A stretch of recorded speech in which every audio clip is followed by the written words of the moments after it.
Hello there YouTube land, I'm back again with another video for you, a review of the Xcube Ultra. I'll compare it to the Xcube 2, I think that's fair dues, this is the follow-on mod from the Xcube 2. Yeah, this is the Xcube Ultra. It works really brilliantly, I have no complaints about it.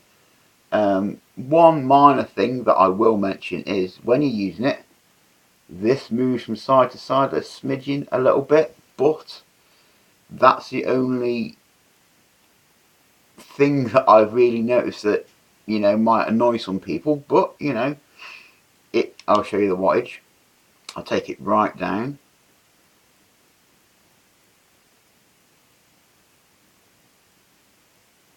So as you can see there, it goes from 6 watts all the way up. The scrolling kicking on its own like. Keeps on going nice and quick. I'll get there quite quickly.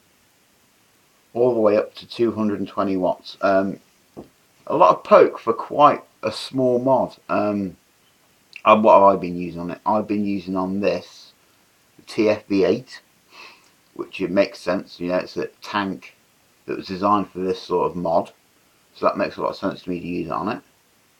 I'm not vaping this at 220 watts on here though. The RBA in this, I've been vaping about 80 to 100 watts, which sort of suits my speed, and it makes plenty of vapor even at that, like a normal wattage. So let's take it down to 95. That seems about quite nice. Yeah, so 95 watts.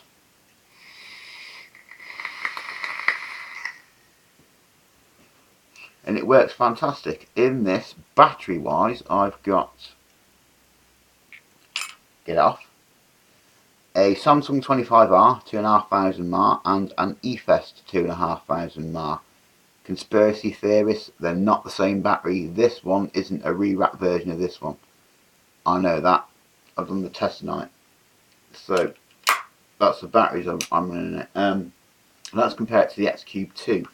Does the Ultra do anything that the Xcube 2 doesn't do? No, if you're vaping at less than 150 watts, they are both virtually the same mod. Obviously this hasn't got the battery door that slides off though, whereas the Xcube 2, that was really its only downside. I mean, this one's in flashy mode at the moment as well, disco light mode. But it's on 130 with the RDTA on.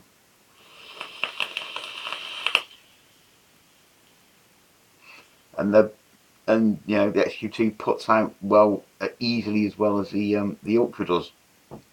You will literally get this from virtually anywhere. Now the thinking behind buying this was everybody's going to have an Alien, and this won't be, I don't know, coveted or desired as much because it's not as bling looking. It's not, it's got the shininess on the front of it. It's a bit more subtle. It sticks with smok's original top screen as well, which I do like. I got used to using it. Obviously you can flip the screen around. It does temp control. You set your TCR for your metal you're using, and off it goes, whether it's nickel, titanium, stainless steel, gold, iridium, or whatever your metal is. Though you can program the TCR into it and it will vape in temp mode on that TCR. 5000 mAh of power in this. I'm getting 4, maybe 5 hours worth of vaping time out. If you bump it up to 6000 mAh, you'll go for about 1000 mAh an hour, maybe. So you might get at 100 watts, you'll get 6 hours vaping time out of it. Obviously, if you're bumping it right up to 150, 200 watts, it's max 220. That will be less. You'll be talking 4 hours, maybe even less than that with it. But no, but this has the shake as well, the vibration feedback in it, as well as you take I'll turn the LED on. 3 cuts get into the menu.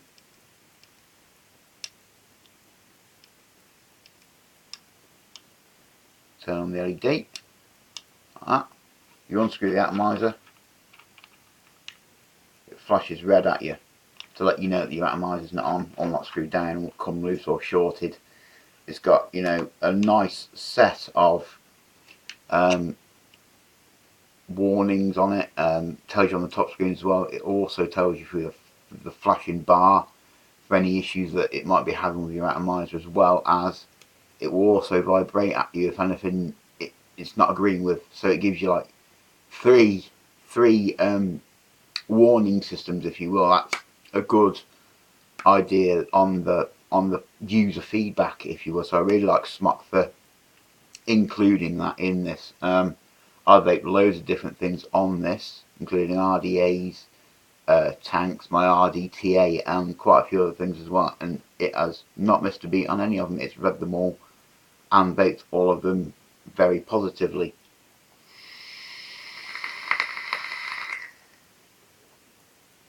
But if you are a fan of the Xcube 2, or indeed a Smok fan, yeah, I've got plenty of Smok stuff, you know.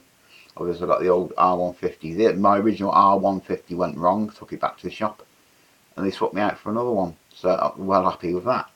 Yeah, if you're a Smok fan, it's definitely worth a look at if you're umming and ahhing which 220 watt mod to buy now, because they all basically all the 220 watt mods that Smok are doing are running the same circuit board system in them. You know, obviously vary where the USB port is. This is micro USB rechargeable as well, so that's a big bonus. Because this has got battery prongs on it rather than traditional springs. So that, to me, I sort of leave the batteries in this and charge it via micro USB, purely because you keep taking the batteries in and out of it and out of it. Those prongs might break, and I've seen that happen on other mods before, so I don't want to fall victim to that myself. That's why it's micro USB recharged. But it's very easy to use, and it doesn't do anything that the original doesn't do. I mean, this is updated. This xcube 2 is updated to 180 watts, and it puts out 180 watts very easily all day long. Is this being non-micro USB rechargeable better than the Ultra, which is? No, it's not. I mean, chances are if you've got mods like this, you are going to have a dual 18650 charger or a quad 18650 charger. So therefore, it's not going to be an issue to you. You know, they're both really good mods. This does say don't abuse it, protect quite a lot for some reason. Why it does that, I don't know. But I think it initially, once it's got used to an atomizer after a few seconds, it's quite happy to go and keep on vaping on that atomizer. Prices. This I bought originally with two 18650s. I paid 80 quid for it. Because the mod was £60 and the batteries are another 20 quid on top of that, so 80 quid all in now. That's quite cheap, because the G-Priv is 90 quid, and then, you know, you're talking another 20 quid on top of that again for two more batteries. The Alien, obviously that's a full kit. This isn't. It's kind of personal preference. If you've got a tank hanging around that you want a good mod for, give this a look.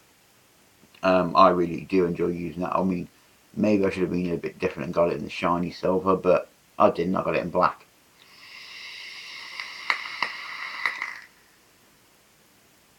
So a very powerful, capable, all-around machine. It doesn't hammer battery life. It doesn't, you know, obviously you can turn the shake off, you can turn the LED off as well, so you get even more battery life out of it. If battery life is your main concern, you can tone it down, you can adjust the contrast down on it as well, which extends your batteries even more. So yeah, it has a lot of adjustment on it, a lot of, you know, obviously it does temp control in all its formats. It does do a lot. It works like a dream with like my RDTA, the TFV4, the TFV8 on it. It works perfectly. It will vape the new T10 coils fantastically well as well. What I will do is I'll put down a link in the description for Vampire Vape, which is a shop that is selling this, and you can check it out for yourself. So I'll also link down to Smok as well, so you can go check it out on their website. So I hope you enjoyed my review of the Xcube Ultra. It's a really good mod, and keep on vaping, keep on enjoying your vape as well. Keep making your juice, you know, just enjoy it, and I will see you on my next video. Farewell.